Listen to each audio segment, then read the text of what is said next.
Bonjour à tous et bienvenue dans un nouvel épisode du Dédictionnaire en compagnie de Ram, le linguiste inspiré qui se veut inspirant.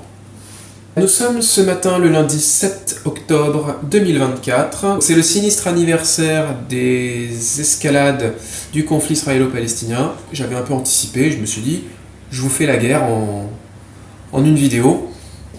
Et donc aujourd'hui, on va laisser décanter tout ça et on va faire un épisode du Dédictionnaire. Rappel du concept, le Dédictionnaire, c'est un œil du cyclone dans lequel il n'y a pas d'actualité. Il n'y a pas beaucoup de différence entre les deux émissions, si ce n'est la tonalité d'introduction. On va dire que dans le Dédictionnaire, je me permets un peu plus de liberté. Voilà.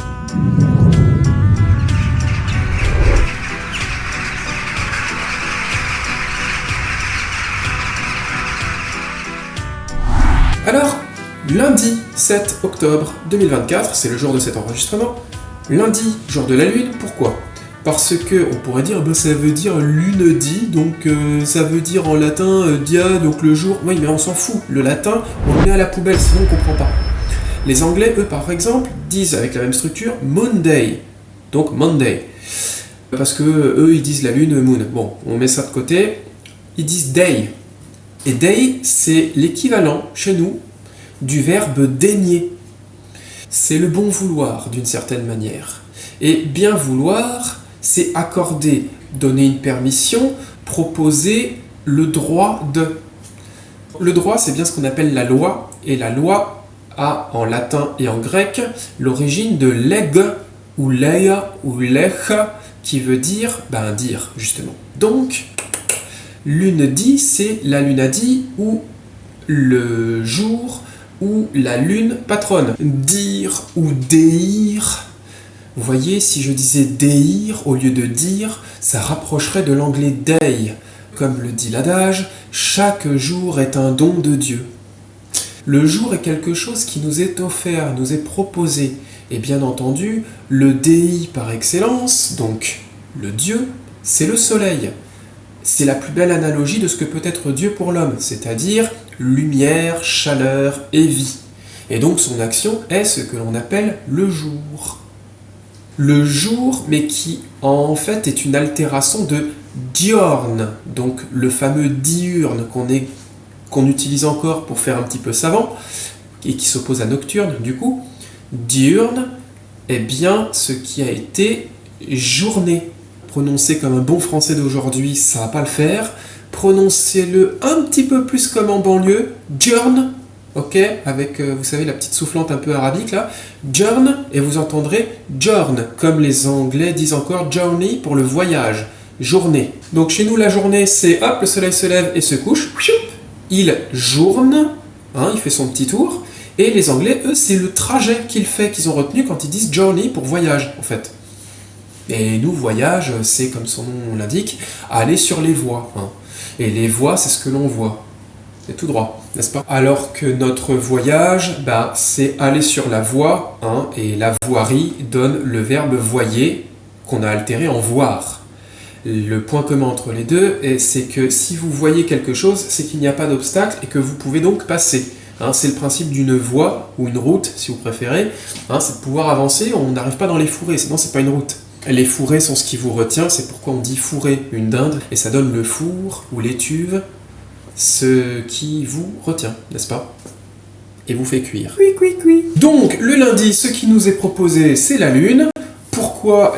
Tout simplement, la semaine, comme son nom l'indique, et nous sommes le 7 aujourd'hui, c'est ça qui est intéressant, c'est que le 7, c'est sept, avec un petit P qui rappelle que sept ou shept, si vous le chantez comme les paysans, ça donne le Shabbat, c'est-à-dire le repos. Le repos, c'est le 7e jour, n'est-ce pas ? Ça renvoie à la semaine biblique des 6 jours de la création, et le 7e, le jour du repos, qu'on a appelé du coup, chez nous les chrétiens, jour du Seigneur, ou plutôt jour du dominant, et ça donne le fameux Dominikos, Domenek, avec la soufflante, Domenech, et si vous retirez la voyelle qui est finalement un luxe de langage, vous obtenez le Demensch, donc le dimanche. Ok ? Anciennement le samedi, jour de Saturne, et surtout du Shabbat. Donc Shamdé ou Shabté, vous voyez, c'est ce qui vous est donné, le repos. Et donc ça donne le fameux hepta grec, qui donne hebdomadaire. On peut réfléchir sur pourquoi le madaire, puisque c'est le matra ou la matrice, c'est l'urne, comme dans diurne et nocturne, donc la poche ou simplement la case du calendrier si vous voulez, c'est là où on va couler l'activité du jour. Le dromadaire, c'est donc la madère, donc la motte, motte, ce qui a gonflé, c'est la poche, dru parce que poilu, c'est une bosse à poil, n'est-ce pas? Mais non, j'ai eu une bosse, je suis un dromadaire, pas un chameau. Oh, c'est agaçant à la fin. Quant au mois d'octobre, il n'est pas trop compliqué de deviner que dans octo, il y a le fameux octo latin qui a donné notre 8 français. Il se dit octo en latin certes, mais le cut, c'était mâché. Ça vous donne un tas de prononciations plus barbares. Oct, qui donne à la fois le 8 anglais, le ocho espagnol, et notre oi qui, avec son que, est devenu un te qui donne notre oit, le 8. Sauf que la barbarie a ça de bon qu'elle rappelle un autre petit détail, c'est que oit, vous l'entendrez bien entendu 8 ou 8, c'est-à-dire entendu. Eh oui, parce que ouïr, c'est le verbe ancien pour dire entendre, et ce qui a été entendu, c'est le fameux oui, l'inverse du non. Mais vous le savez, en français, un T à la fin peut se prononcer ou ne pas se prononcer selon l'usage, c'est donc le huit pour dire entendu. Les Roumains, eux, l'ont encore gardé quand ils disent uite pour dire vois, regarde. Et ça vous explique pourquoi le 8, si vous le mettez comme ça, vous l'avez. Ce sont les deux yeux. C'est la vue, d'une certaine manière. Alors, si vous voyez, l'inverse de voir, c'est ne pas voir, c'est donc ne pas pouvoir entendre, et si ce n'est pas entendu, c'est ne 8. Le ne négatif en début de mot va expliquer la ne 8 en français, la ne oche en espagnol, et la ne 8 en anglais, donc vous avez compris, c'est la nuit, le nocturne, justement. Nocturne qui garde lui aussi le ne octo. Donc, le urne à la fin, c'est la fameuse urne dont j'ai parlé juste avant. C'est l'urne, la poche, la case du calendrier, ce que vous voulez, le vase, où il n'y a pas de vue. Donc, le vase ou la période de temps, si vous voulez, c'est ce que l'on a séquencé, mesuré. La mesure, si vous préférez, ça marche aussi. Mesure, le S se prononce comme un T pincé. Mother, mat. La mode, c'est ce qui est passagère, elle a un début et une fin. Mode, madère, matré, matrice, mater et madère, comme le fameux hebdomadaire dont je parlais juste avant. Alors, c'est un peu technique, mais c'est des dictionnaires, je me permets, c'est les vidéos techniques de la semaine. Si on s'en tient à un calendrier qui se cale sur le zodiaque saisonnier, le jour de l'équinoxe de printemps est le premier jour de l'année, et c'est pourquoi octobre arrive en 8e position, et c'est la 8e maison en astrologie. 8e maison, donc comme je vous ai dit tout à l'heure, maison égale portion mesurée. Maison, masure, maçonnerie, c'est ce qui a des murs, et donc si ça a des murs, c'est que c'est borné. Donc comprendre maison, temps qualifié. Ok ? C'est pour ça qu'on peut aussi parler de 8e heure plutôt que de 8e maison. Ça marche aussi. L'idée, c'est de cadrer une zone dans le ciel, dans le calendrier, dans quelque chose qui nous occupe et puis qui va se répéter pour justement mesurer, fragmenter quelque chose qui ne peut pas se prendre dans sa totalité sans être étudié. Cette 8e portion, c'est celle que l'on associe au signe dit du Scorpion. Alors, ce Scorpion, il n'a pas toujours eu cette désignation-là. Anciennement, il a été l'aigle. Associé à l'élément aquatique, on a un petit peu de mal à saisir pourquoi et le scorpion et l'aigle sont des animaux qui seraient représentatifs de ce signe. Pour le désigner, c'est un petit peu étrange. En vérité, il faut l'entendre, c'est plutôt hiéroglyphique. L'aigle, c'est ce qui est aiguillé, aigle, aiguille. En fait, c'est pour ça qu'on dit aquilin, pour aquilin, un nez aquilin. Vous voyez, c'est un nez en forme de bec d'aigle, si vous voulez. Et Le scorpion, lui, c'est comme l'escarpion, c'est-à-dire c'est une pointe, le dard en fait. Donc là, on comprend mieux pourquoi on est passé de l'aigle au scorpion. En fait, on a gardé la même idée, c'est ce qui perce. Donc, comment on fait pour l'associer à un signe d'eau? C'est quand même bizarre. Eh bien, la championne du monde de la percée et de la découpe, c'est l'eau. Les meilleures découpeuses du monde sont à base de jets d'eau. Donc, en fait, l'eau, et c'est un savoir ancien qui nous est fourni sous cette forme, l'eau est une excellente découpeuse. C'est pourquoi le aqua latin a donné la même chose que l'aiguille en français, c'est-à-dire ce qui perce, traverse. On parle aussi du regard perçant de l'aigle, et là, vous comprenez pourquoi on y a associé le fameux 8. Et il est en 8e parce que la vue est perçante, n'est-ce pas? C'est elle qui vous permet de pénétrer les mystères de ce qui vous est proposé. Si vous n'avez pas le regard affûté, vous ne pouvez pas voir. Et vous voyez, on dit regard affûté. Affûté, c'est bien rendre pénétrant et perçant. Et cette idée de pénétration, bien entendu, comme vous allez l'entendre de manière moderne, le zodiaque médical associe ce signe au dard humain, c'est-à-dire le sexe masculin, n'est-ce pas?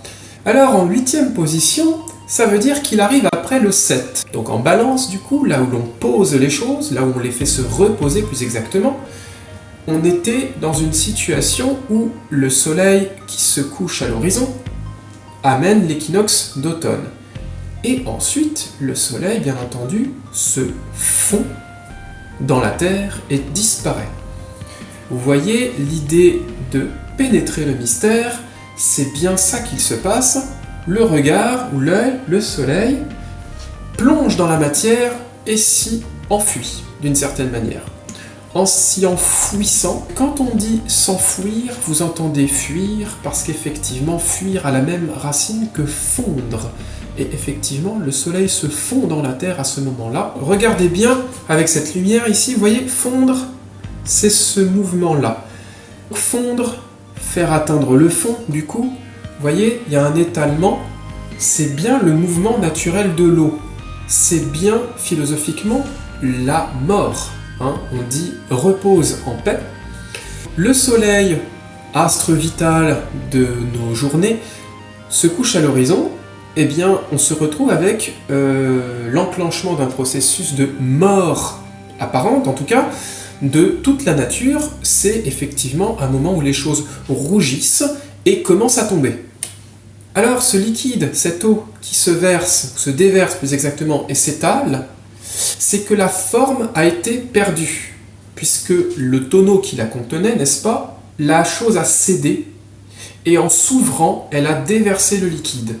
Comme le rappelait Fulcanelli, puisque je fais souvent référence à la littérature hermético-alchimique, l'aigle est l'emblème de la dissolution, et par conséquent, dissoudre, c'est faire mourir. En tant que processus de désolidarisation, désolidariser, comme vous l'entendez, c'est rendre liquide, puisque l'inverse serait solide. Hein, solidaire, donc désolidariser, c'est rendre liquide. Donc vous commencez un petit peu mieux à comprendre certainement pourquoi on dit que c'est un signe d'eau, n'est-ce pas? La liquéfaction, cette manière de se répandre, elle a été permise parce que la vue a traversé. Le jet d'eau est un moyen de découpe ou de pénétration de la matière, comme vous avez en littérature la table des matières, c'est le sujet que l'on étudie. Et c'est pour cette raison-là que le signe dit du scorpion a un attrait pour le mystère. Effectivement, une fois le soleil couché, je rappelle, c'est la nuit qui s'installe, et ce qui est enfoui est effuyant, et on part le chercher. C'est pourquoi, dans la mort sous forme de scorpion, il y a l'idée plus exactement de coulisses, rouages. Et on dit toujours que les scorpions sont attirés par l'obscurité au sens où ils veulent comprendre le dessous des cartes, si vous voulez. C'est pourquoi culturellement, on a associé le scorpion à un signe de naissance qui aurait pour qualité de donner l'attrait pour le mystère, pour tout ce qui est caché, pour tout ce qui est ennuyeux pour la plupart des gens, n'est-ce pas? Et ce qui est enfoui, ce qui est fuyant coule entre les doigts, n'est-ce pas? C'est bien comme ça que fonctionne l'eau. Hein, Vous ne pouvez pas la saisir, vous ne pouvez que la contenir, et pour ça, il faut quelque chose de bien solide, ou de solidaire. Il faut que ça tienne, ça marche avec une peau de bête si vous faites une outre, comment on appelle ça, ou une besace, voilà.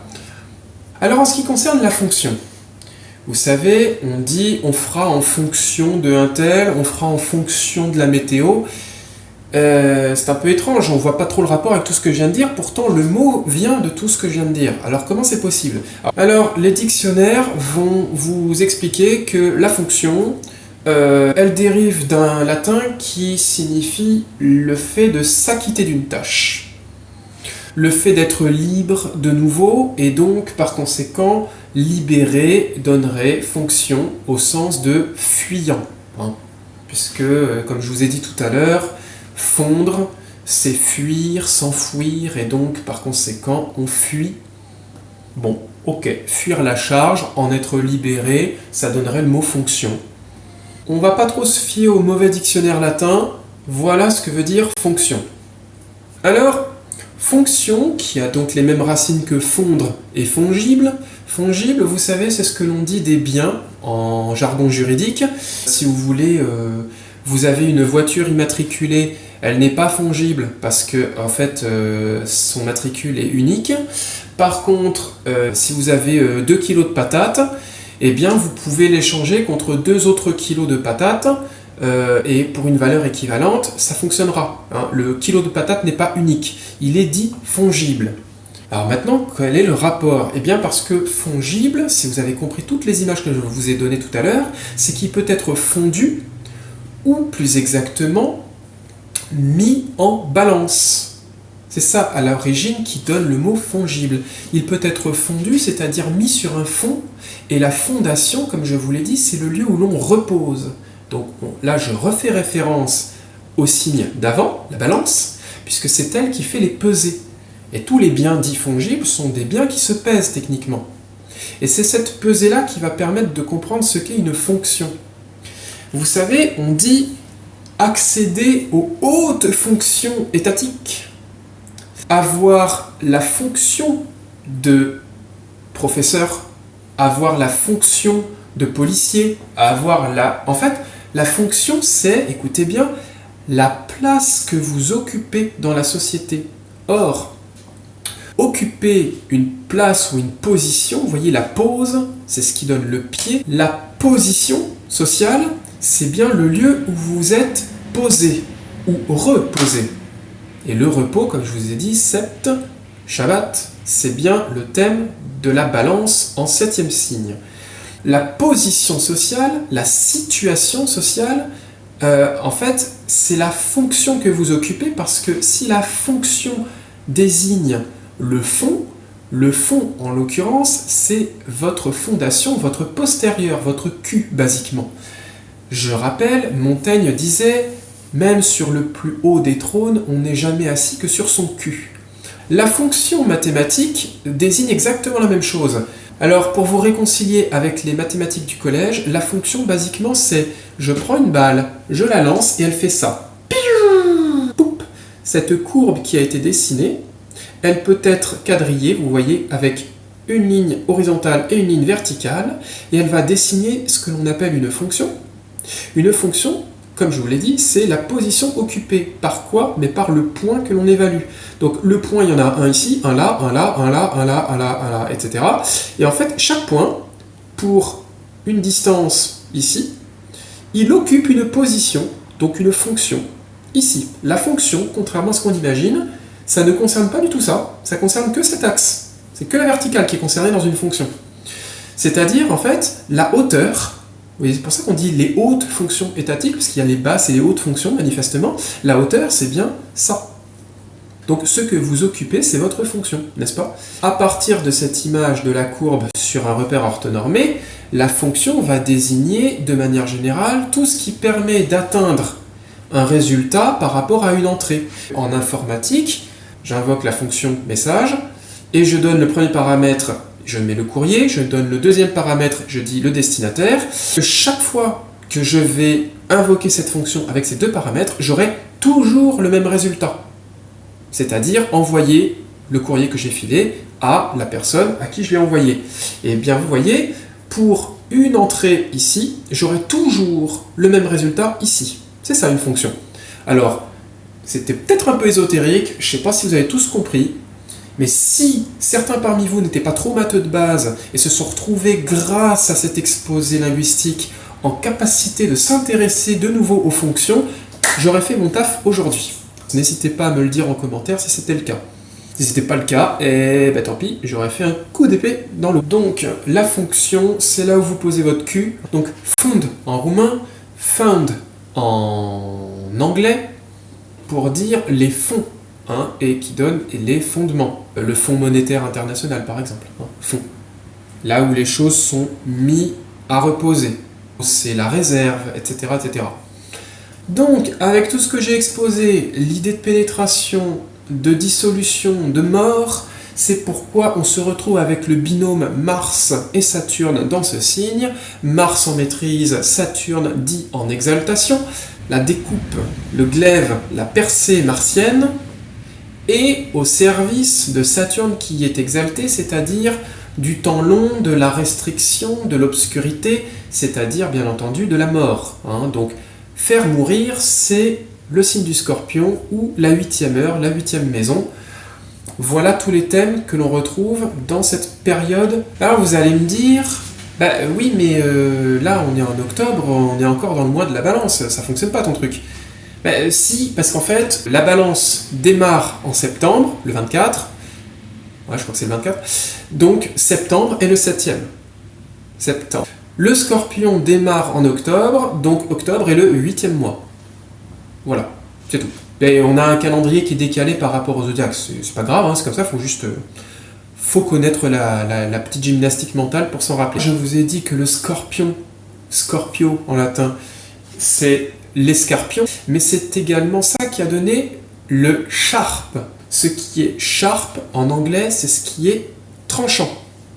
Donc tranchant, vous avez encore l'idée martienne de séparation. Propos non exhaustifs comme d'habitude, il y a des tas de choses à dire en plus. Et j'espère quand même que les pseudo-astrologues qui viendraient sur la chaîne m'emmerder avec « Ah oui, mais t'as pas dit ça ?» Oui, mais ça fonctionne pas parce que le point vernal il est décalé avec la précession des équinoxes. En fait, les scorpions, c'est des balances. Mais on s'en bat les couilles. Déjà, j'ai dit des choses que la plupart des astrologues ignorent. Et deuxièmement, il y a des chaînes d'astrologie si vous voulez faire de T7 jours. Mon propos est plutôt d'apporter des éléments culturels. Sur ce, je vous dis à vendredi soir pour ceux qui veulent assister au live. J'ai pas encore posté la vidéo, mais gardez à l'esprit que vendredi soir, normalement, je refais un live.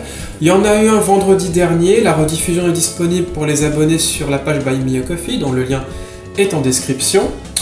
Donc, pour y accéder, vous abonnez, hein, ça coûte 6 € par mois et vous aurez accès à tous les lives, celui-ci et également les plus de 30 autres qui durent plus de 3 heures. Voilà. Et sur ce, je vous dis... oui, c'est ça. Donc, âme également, rame.